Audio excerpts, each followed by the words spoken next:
Hello everyone, today I'm going to be having a look and unboxing the Ironclad Edition of Expeditions. This is the brand new game from Stonemaier Games, the sequel, or a sequel to Scythe. I have played this, just not this copy. So you're seeing this lid, alright, I've taken the lid off before, but you are literally seeing it as it arrives because, well, I've not even unpunched stuff. So we've got the different rule books, we've got the main one, we've got the solo one, and then something which they included a lot for Stonemaier Games is these achievement sheets. I'm not a huge fan of them, but I like that this part feels lore-y, and that is probably never going to get used for me. We've got a number of different punch boards, so this is the main board in terms of this is going to be tracking when you get your stars, similar to Scythe in that aspect, but then you're going to be building out the map with the tiles that you'll see in a second in this sort of formation. So this is kind of like the main base tile where you start the game but you can never return to, but you will be using it to keep track of stuff. Let's rip that off. So as I just showed, in this thing here, you're going to be using this design to lay out these tiles. How are you doing that? Well, these ones here, these are the ones that are S, so they are south. So they're going to make up the bottom, what is it, 6 bits on the little doodah, on the little map. They're going to be making up that. So there's 6 of these, exactly 6. So there's not going to be different tiles shuffled in and out each game, but they at least do change position. So then they're numbered, and that's going to be useful for some of the in-game objectives. Let's try and get a little bit closer on these, just so you can have a look at the very stunning artwork. I really do like it. It's just like in Scythe. And again, you've got your coins, you've got your objective, or these are map tokens in this, rather than, I think they were like objective tokens in Scythe or whatever they were called. So we've got a number of these. You can see that these are maybe getting a little bit more interesting, and that's because these are now central tiles. So again, have a look at this. We've got the south, then central, then north. So you then shuffle these ones up separately. These start face down, so you don't necessarily know what they are. So that's another central. These are north, and you can tell from the backs they are the north ones. So that's all of the different tiles from the punch board, so I'll be going through that shortly.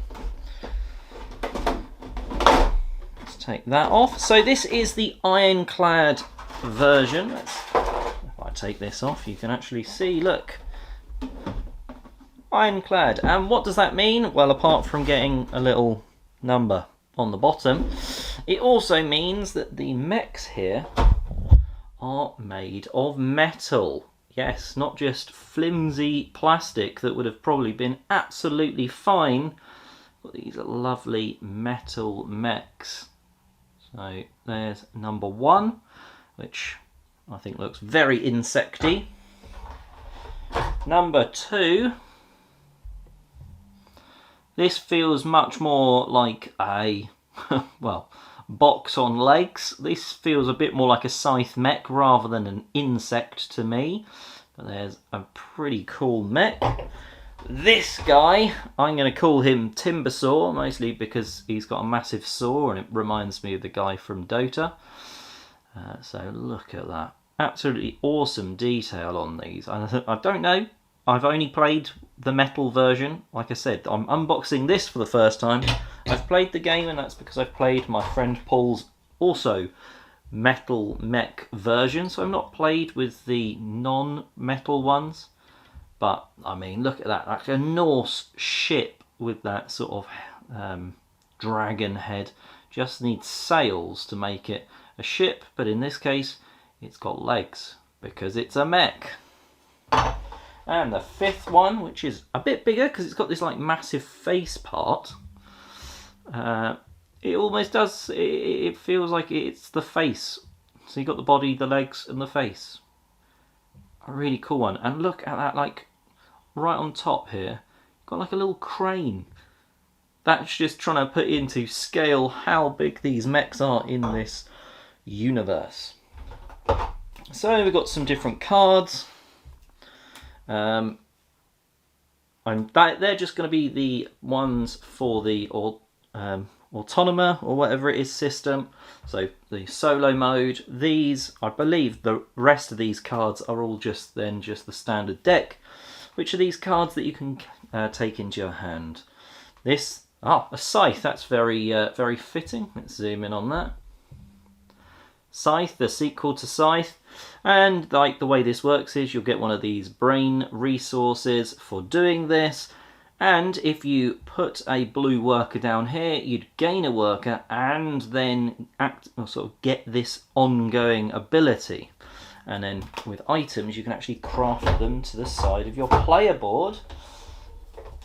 Interesting, these little dots are there just for, if you want, you can put them on the bottom of your player board, because you're going to be slotting cards from the top.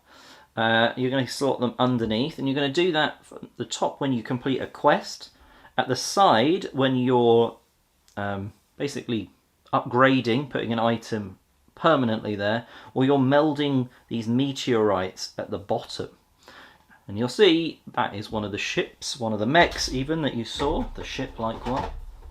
And we've got all of these. So we've got the 5 different mechs. So we've got the big one, the insecty one, which apparently we don't want to focus on. We've got this one. Let's try and catch the focus. That's the one that I said looks like it's got a face. It really does look like a bison-y sort of thing actually there. I didn't realise they do have names in the bottom corner. And then lumberjack rather than timber saw. Well, I prefer my name. So we've got these, it's these new weird bags that feel a bit odd. They use that, Stonemaier used those in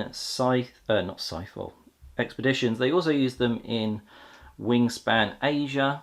I'm not a huge fan of them, I prefer clear ones, but I'm assuming it's a sustainability thing. And these are silicon discs to plop on your mechs. Well, see, nice and easy. So you know your player colour.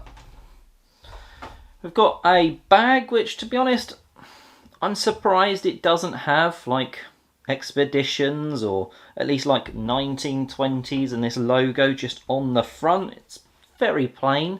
I expect someone will do an upgrade of that. And then we've got a load of other tokens, again in this horrible feeling bag.